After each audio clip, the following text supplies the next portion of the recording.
At a young age, Barbara Breen left Zimbabwe to go to the United Kingdom with her sister and start a new life. Her father sent her weekly letters that she describes as so full of life and wonder that it created this lifelong love for reading and writing, and eventually led her to write her own books, 52 Weeks of Loving You and Others. Barbara shares how we can help teach our children how to develop healthy habits to become happy, competent adults so that they can go out into the world and love others. Let's start with this episode. I know you're going to love it.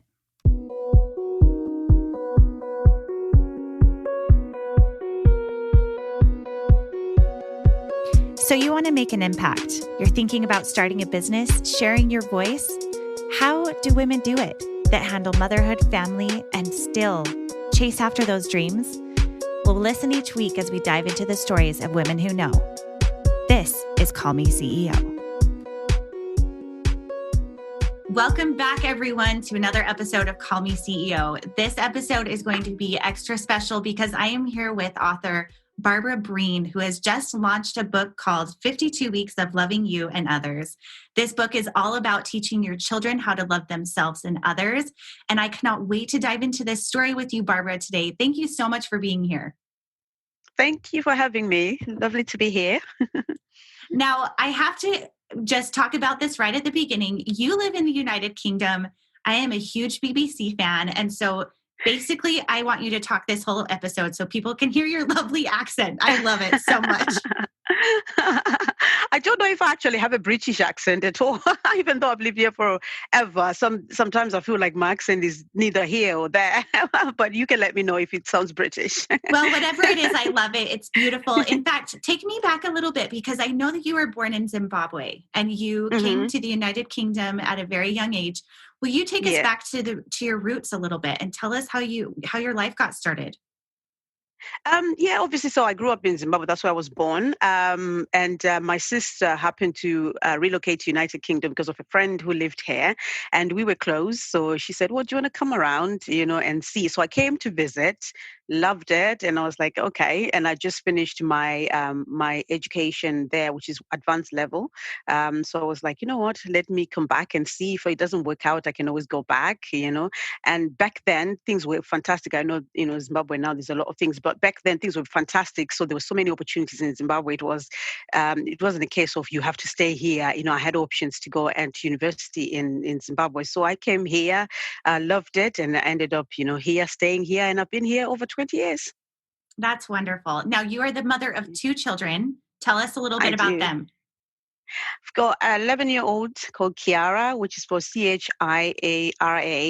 She is funny, talented. She's also a mini writer, and she is the life of the party. She's always doing something. Never a dull moment with this girl. It's like she's one of those popular child, and I'm like, I don't know where she gets this from, because certainly not from me. I'm such an introvert, but she's such a life of the party. And then I've got Kyron, and Kyron is 3, and he is a cheeky monkey. I always say to people, if I had him first, I don't know if I would have had another child, because he is just all over the place, and he's a boy. He's climbing literally everything, and he just makes us so, have so much fun in the house because of all the naughty things he does. Oh my goodness. A 3-year-old. I made a blanket for my child, my firstborn, and it said cheeky monkey on it. It had monkeys all over it. So I love that you referred to that, because I think that is a very British way of describing a child, and it so applies. I was like, okay, I know what you mean. I've had a few of those. So it's really fascinating to me that you talked about getting letters from your father, and that was where you developed a real passion and interest in the written word and the power that it holds. Talk to me about that.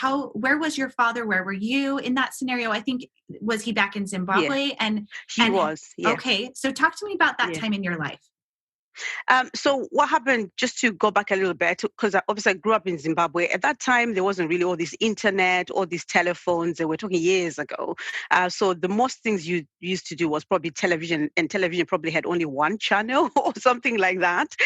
So you had to find creative way to enjoy your life as a young child, apart from just, playing with other people. So one of the things I used to love to do was just to read. I used to love to read any book I could get. And my dad was such a reader.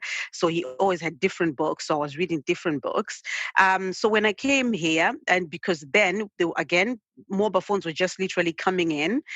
So he would write letters, and I would so look forward to receiving those letters. He had a way of of putting pen and paper together in such a way that he would describe everything about home in that letter.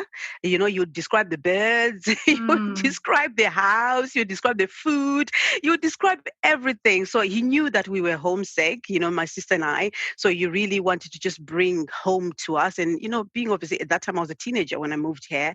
And I think he was also missing me as much as I was missing home and missing him and mom at home. So that's really when I realized the power of a written word, because I realized that if you could bring home to me in that letter, then surely you can touch many lives just by writing things down and, sharing them with the rest of the world. Ah, what a beautiful legacy. Was your father, do you still have those letters that he wrote to you? Some of them, but this is one of the things I always say to my sister, that's my biggest regret. I don't like to have regrets, but that's one. And I always say, I wish I had kept them. When you're a teenager, you move from place to place and stuff like that. You're like, oh, let me get rid of some of this stuff. And I did have a few, but not really a lot. And I wish I had really kept them really. Yeah. That's wonderful. So, and I get that. I actually had pen pals as a child, and I agree with you. There weren't as many ways to connect and really feel bonded to someone else. So having a pen pal really knits hearts together. And I think that definitely. that's so tell me a little bit more about, as your writing developed and as you found ways to connect, was that something that you dug into, and how did you develop that writing skill? I think, like I mentioned, I've always been sort of an introvert. So in a conversation, you would find that people who know me will probably say, who don't really know, will say I'm quiet. Mm-hmm. So I would find that most times if I needed to really say something important, I would end up writing. Even my husband always has little letters and different things. So I then realized that, what, I actually am more good at actually putting things into writing than actually speaking. And I know I'm talking a lot now. It might sound hard to believe, but in a conversation, I'm probably the one who would probably say not very much. So I ended up starting to write little letters to my friends, to my husband, to different people. And that's when I realized that, what, I actually loved how I was writing things and the way, people's faces lit up whenever they had a letter. Because I think nowadays some gifts are so like, you expect them, someone will buy you perfume, will buy you you just expect them. So I remember on my husband's 29th birthday, I gave him a letter about things I love about him. Today, he still has that framed in our garage, which we've converted into an office, and he loves to look at it and see it, and I'm like, this is what, over I think 11 or 10 years ago, but he still has this thing and he reads it and he loves it. And even me, when I look at it, I'm like, wow, I still love everything that I wrote on that paper about him.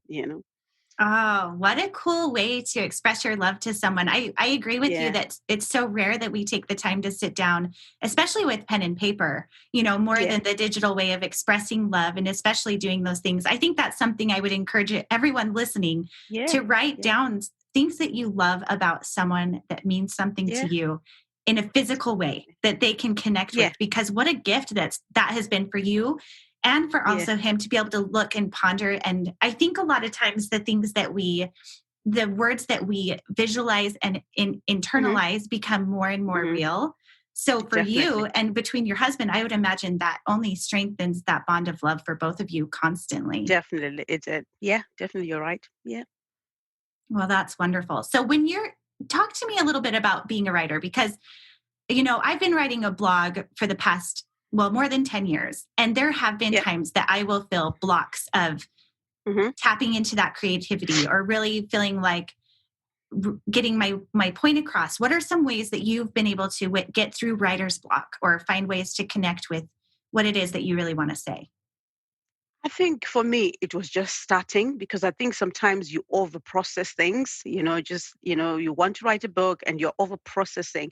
So once I just have a quiet space and I just sit there and I just start writing, sometimes you write something and then you go back and you're like, this doesn't really it doesn't feel, it's not communicating what I want to communicate, so sometimes I'll leave it for a bit, sometimes take a walk, do something I like and whatever, and then come back to it again. And, by then you probably have other inspirations. So that's that, but for me, it's always making sure I'm in a quiet place. I think better, if I'm in a quiet place, like, so I tend to do most of my writing when the kids have gone to bed or early morning. I'm such an early riser. So early in the morning, it's quiet and, I feel like I've rested. So my mind is really fresh at that time. And that's when I tend to do that. Yeah. I think you said it exactly true, because it's really tapping into that peace and creating that Zen feeling. I recently created a Miracle Morning printable that's available at Call Me CEO podcast. If you're looking for ways to create a Zen morning or a way to get into the zone, I want to hear so if you want to go and you can download that for free, but tell me, Barbara, what is your miracle morning? What is a way that you really tap in, or do you have like a ritual or a way that you get into that zone? I wouldn't say a ritual, because sometimes, when you've got kids, things go out of the way, but I do try to keep sort of a routine as much as possible. So for me, it's waking up early. I'm a Christian. Early? So Tell me how early. 5:30 a.m. That's early. Yes. That's really early. So I pray and read my Bible and stuff. I'm a Christian, so I'll do that till probably about 6. Listen to maybe some music or something I like to do. And then from then onwards, that's when I start maybe writing or thinking about, other businesses or things that I'm doing. I start to plan what I'm going to do, even plan my day, what I'm going to do, because I work sort of 9 to 5 here. It's like kind of 9 to 5 work. So I would make sure that between that time, I've set everything that I want to do to make sure that by the time I wake up the kids, get them ready, one for school, one for nursery crash, I'm all set. I know what I'm doing that day. And I feel more organized if I do that, because the days I don't, like if I sleep in because maybe I've had a late night, I just find my day is just all over the place. It's not as straightforward as it normally is, so yeah.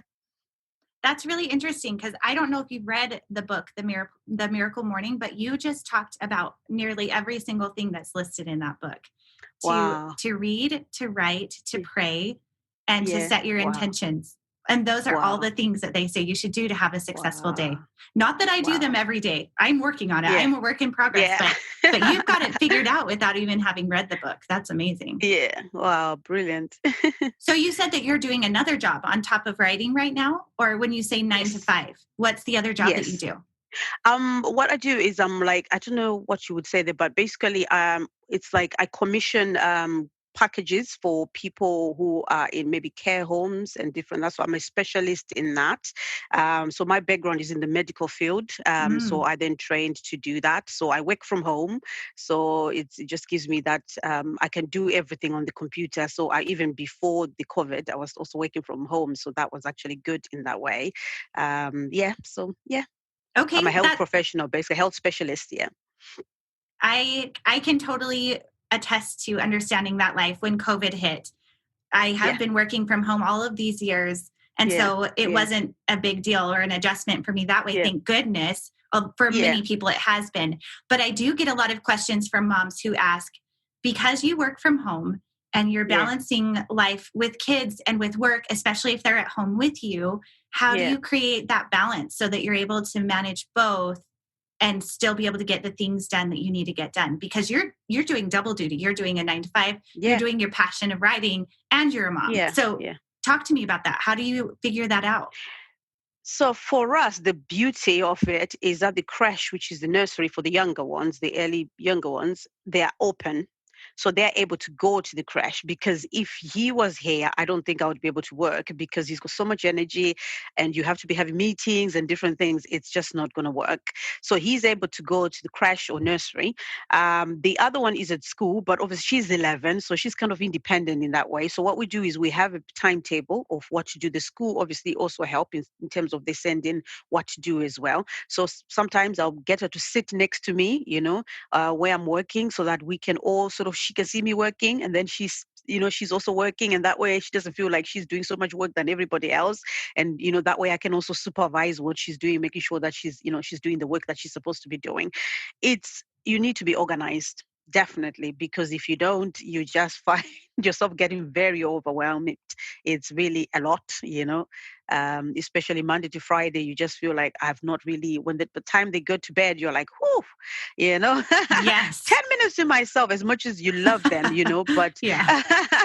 but it's a lot. And so that's why on weekends, I try to just have downtime where you just literally just there for them, because Monday to Friday is literally just one thing after the other. Yeah. Mm. Yeah. Is there a system that you like to use as far as keeping organized, that like digitally that you use, or a schedule that you keep with when you do things, and how do you stay organized? We just have like an organizer that we all can see as a family, like in the kitchen or something, where you write who's doing what, who's doing this and that and that. So we do that. And then I also use my phone. My phone and my laptop or my iPad are my friends, because I use the diary, just to obviously put in there, because sometimes you can forget a meeting, you can forget this. So I just, input all the meetings in there to make sure that, it just pops up like this, just popped up 15 minutes. Say, look, you've got a meeting with Camille, because you could be in the middle of something and it just slipped Mhm. your mind, so I use things like that to prompt me for different things. Yeah. Yes, yes, those Yeah. are all very good ideas. I love that you have the calendar where everyone can see it, everyone Yeah. can Yeah. read it and kind of know what's up and coming. Do you schedule Yeah. your meals out as well? Is that something that everyone sees, or is that something you do more on the fly? Necessarily, I think it's a habit. I tend to cook every day, but because I work 9 to 5, and then the little one, I have to pick him up at 6, so I've got that 1 hour before I pick him. So I tend to do like easy meals, Monday to Friday, and so no, I don't really. I just look at what's in the fridge and then just whip up something for dinner that day. And if my husband is around as well, he'll cook as well. So no, not really. We don't really have a schedule for what to cook in the week now. Building a successful business takes a clear understanding of your goals and where you want to go. That is why I love Cube Money. It is an app card combo that allows me to assign a purpose to each dollar in my checking account.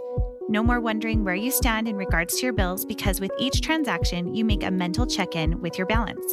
Create goals and stick with them in your lifestyle and business so you can live more and stress less. Go to cubemoney.com/Camille to get started today. That's Cube spelled QUBE money.com today, and make those dreams a reality. So I want to go change directions a little bit and talk about your book. So Okay. your book is called 52 Weeks of Loving You and Others. Mm. Tell me Yeah. about the inspiration behind this and where the journey started. I think the different things that inspired this. Obviously, my dad inspired the love for writing, but I think also when you become a mother, you start to see things you never saw. I remember my sister had kids before me, and to be honest, when I started having my own kids, I was like, oh my God, I'm so sorry. I wished I helped you more, because I Mm. had no clue what was really involved in raising children. So when I became a mother myself, I started to see the world around me and look around and just see. And my daughter would come back saying, this has happened at school. This person has done this. And you start to think, what kind of world are we living in? And bear in mind, I grew up in Zimbabwe where it was so safe to just play outside. Nowadays, it's just like, you have to think twice about different things that were just normal when we were growing up. So Yeah. because of all that, that's also inspired me to say, this is not just an issue for my kids. And I believe that we need to start looking at things not just for our families and ourselves, we know the wider world as a whole. So I was inspired to write something that, can, people all over the world, children all over the world can actually, you know, read and invest in themselves also. Who knows, some of them don't have guardians or parents for one reason or another, and they don't have those people to teach them some of these things, and this book might be just the answer to them. So I thought, you know what, let me do this. And some of them, like I'm telling you, I work Monday to Friday. Sometimes maybe the time is just not there. So maybe this book would just be there as an aid, not to replace the time they need to train the children or to raise the children, but just to help in that way. So that was also one thing that inspired me. And then the other thing, I had a friend, love this friend so much, but they have got so many good qualities, but there was one thing they kept doing. And no matter how much you spoke about it, it just never seemed to resonate with them to change that kind of thing. But everybody else was sort of measuring on just that thing. But if you knew them, they were so beautiful. They are such a lovely person. So it also when I started writing this book, they had done something, and this had been going on for a while. And I thought, do you know what? This is beyond them. They've done this for a long time, such a way that instead of just focusing on that, they probably don't even know how to come out of this thing. They probably need some help, and can you imagine how many kids maybe always late, and then they grow up to actually become just late for everything. And then at that time, it's now a habit that's difficult to get rid of, so that's also what inspired me. I said, you know what, I don't want people to see this friend of mine for just that one thing that they're not doing right, because there's so much more about them. So if I can help other kids to develop and invest them and, have that self-growth, then for sure they can actually turn out to be maybe lovely human beings, and we can all live a beautiful, world for all of us, really. That is so fascinating. I think that that's really interesting that you bring up. We all grow up in different environments and homes, and what's considered normal or polite or the opposite. And so I really like that you say that there are foundational things that we can learn and teach our kids so that they do have better ways of communicating and loving themselves and others. Yeah, definitely. Tell me about the format of this book. How is it put together, and how does it help teach the children these skills? The book, at the beginning, if you buy the hard copy of it, there is a bit where obviously there's a note to the parents, and then after that, I wanted a page where the parents can actually write in what they love about their children. Like I was saying, that letter I wrote to my husband, the impact it had on him was amazing for a grown-up person. And I thought, you know what? How many times do we tell our children positive things that make them feel confident, love themselves, regardless? They might be thinking, oh, you know what? I have braces. I have this, I've got that. But you just tell them, you know what? Braces and all, you are the most beautiful girl in the world, whatever those things you don't love about yourself, they still make that unique you. So I wanted that way it's personal to the parent or the guardian to write. So that's also there. And then after that, it's just, there's not sort of set pattern, but there's different things there. There's things to do with yourself, investing in yourself, like maybe respect, self-love, even, things that you can do for yourself. And then there are things that you can do for other people, giving to other people. Don't just think of yourself. You've got this lovely, wonderful life. What about other people who don't? Then there are things like exercising. Sometimes, there's kids, maybe like now with the COVID, you could just be at home Monday to Friday, not even take a walk, not even get out of the house. So take a walk, exercise, healthy eating, as well.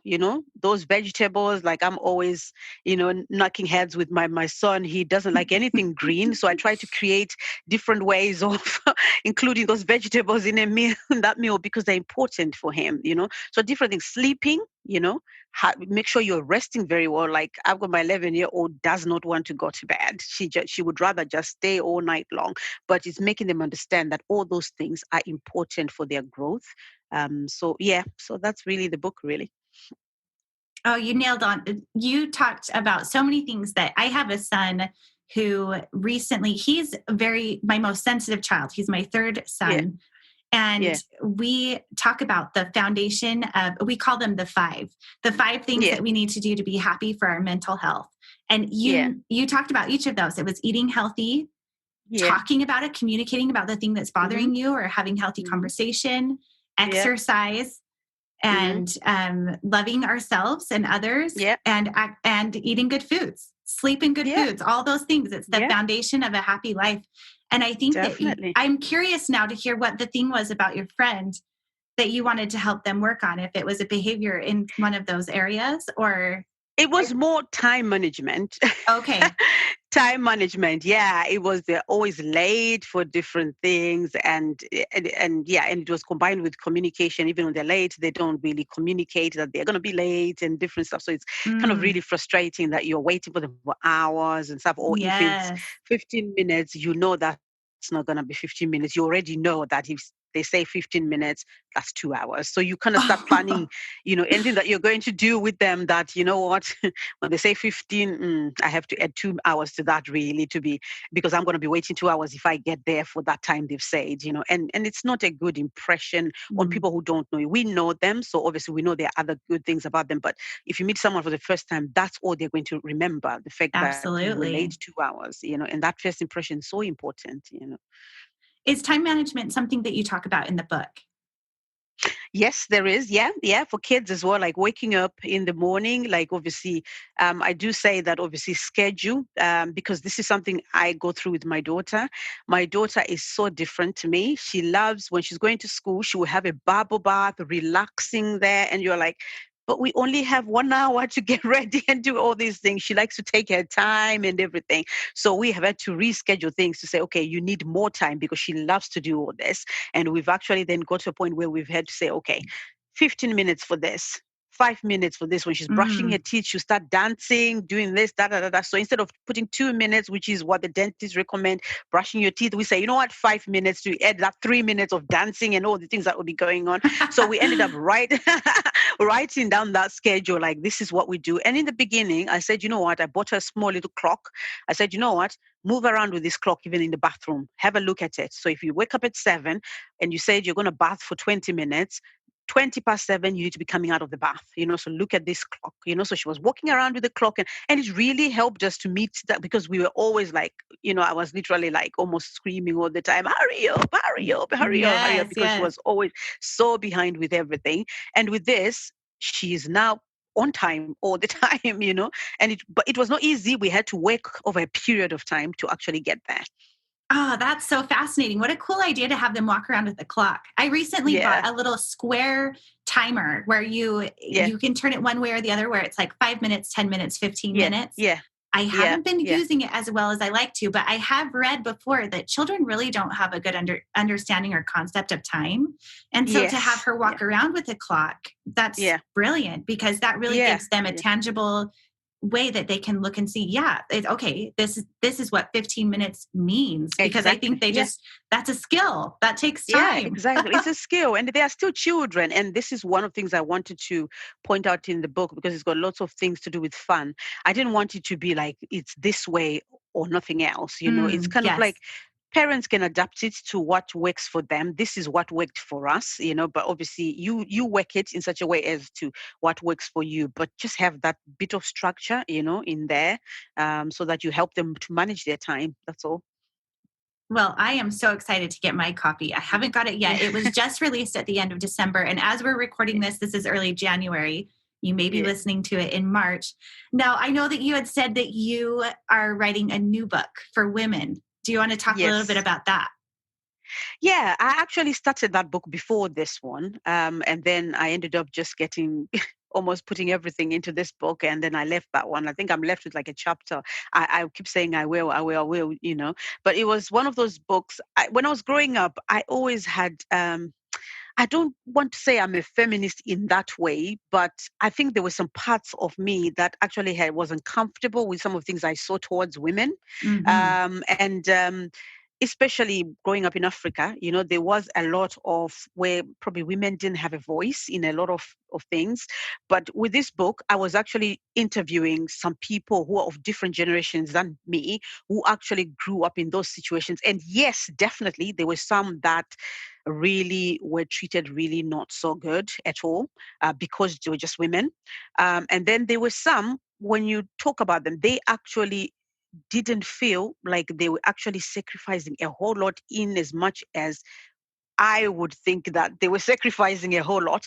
Again, that comes from maybe their own self-esteem, or it could be just they are happy to find a man who looks after them and they don't have to do anything. Some people are happy like that. So it was just looking at those different situations where I grew up, where I saw things that were not really right, so to speak, and looking at interviewing people, different people, to say, okay, in these situations, is it exactly what I think? Because sometimes we can also just think, yeah, that person is really bad, but there's always two sides to a story. When you listen to different stories, you then realize that, yes, maybe majority of the gravest things was done by this person, but this person also contributed to this also, and I think sometimes we're not that very objective when things present. We just kind of just take what we hear because maybe they're our friend, they're our relative, so we just go for that. And I don't think we're actually helping society as a whole. If we do that, I think we need to dig deeper and actually get the answers as to what's really going on in those situations. And if it is truly that these people are not as nice as some of them were, then we need to challenge certain things, culture, some of the religions. We need to challenge some of those things. But then again, some of it might be their choices also. And I might not be happy about those choices, but it's their choice. So that's sort of the line of the book, really. That's fascinating. Do you have an idea of what you might call it? Yes, I was thinking Fortitude is a Woman, because I believe that women have got that strength, and I believe women are strength. Yes. and again, that's where probably it sounds like I'm so much of a feminist, because I really look at it, how much we go through, give birth to children and look after children, so much that we do as women. Of course, nowadays, a lot of men, my husband included, are also now involved. But even in the grand scheme of things, there is still a level where you see that women still do a lot more than the men, So for me, I feel like women definitely are strength. So that's why I thought Fortitude is a Woman. Oh, that is a good name. You're in good company. I can't wait to read that book. That sounds incredible. Yeah. So talk to me a little bit about publishing. How did you decide to go with publishing? How did you think about self-publishing? Did you think about, I know that you have a publicist. How did you find that route, and how did you decide to go that route? And tell me how that works. I think once I decided that I was going to write and obviously publish a book, I had to start doing my research, in terms of, the company that's there that can edit, proofread, do all different things. And I eventually settled for this company. And I always knew, I actually self-published. I always knew that I was going to self-publish.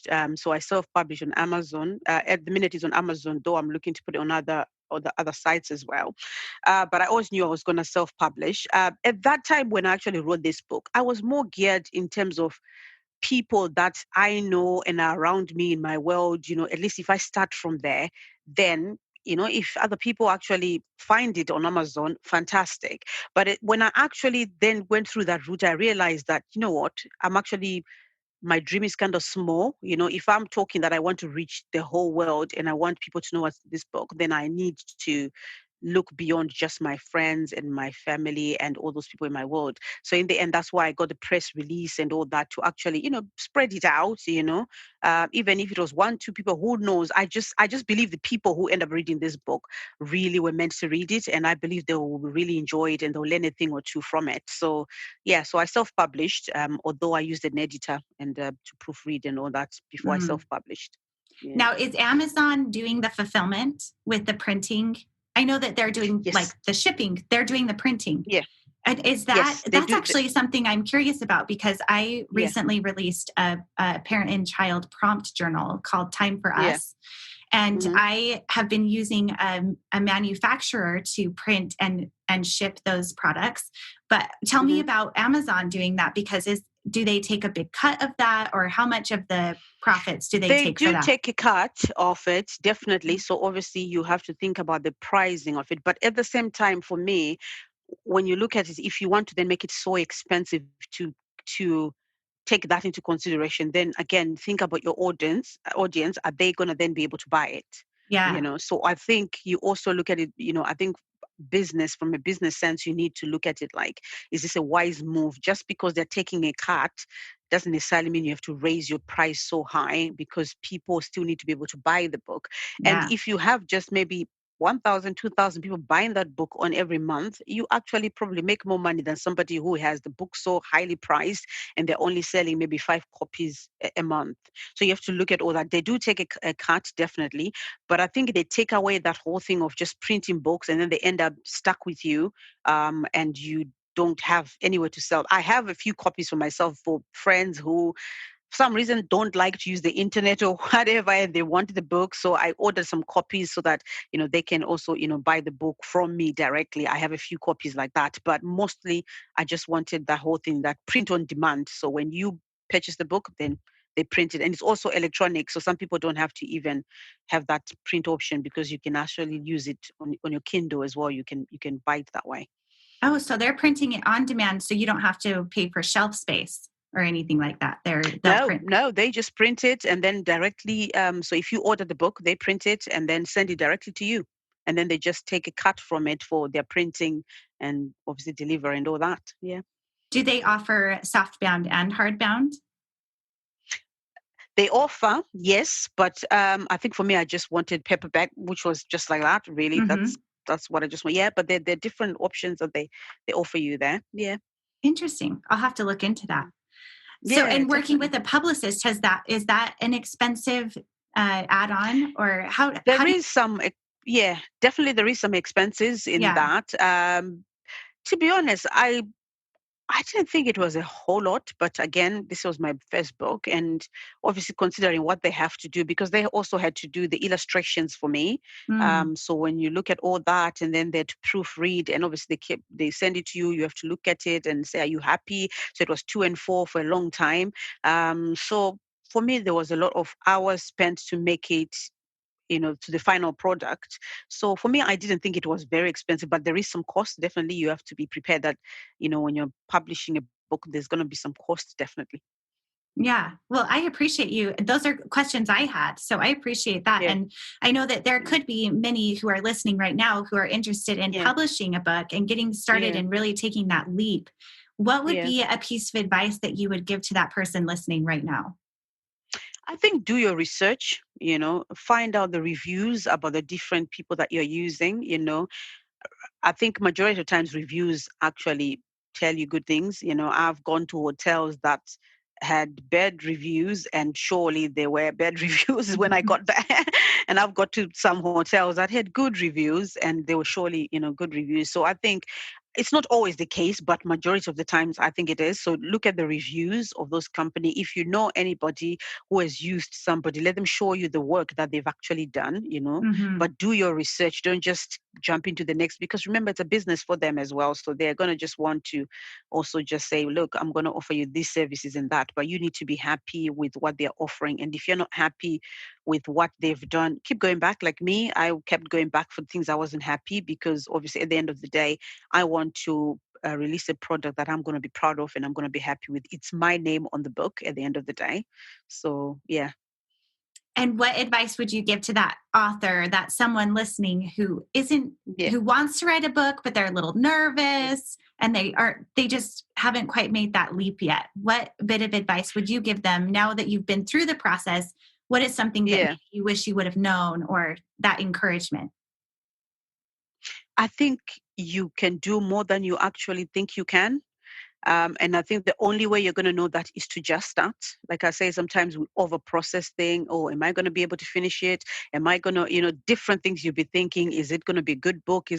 Just start. All these people that you see, J.K. Rowling's, who have written Harry Potter and all that, I don't think at that time they thought this book was going to go and become what it became, but they just had a passion. They wanted to write a book. They were believed in themselves, wrote that book, and look what happens. Your book could be the next, book that's maybe a movie comes out of it. And so even if it never does, like for me, just the fact that I finished something that I had believed in and I set to do, that's success, and that's a great accomplishment for me. So just start.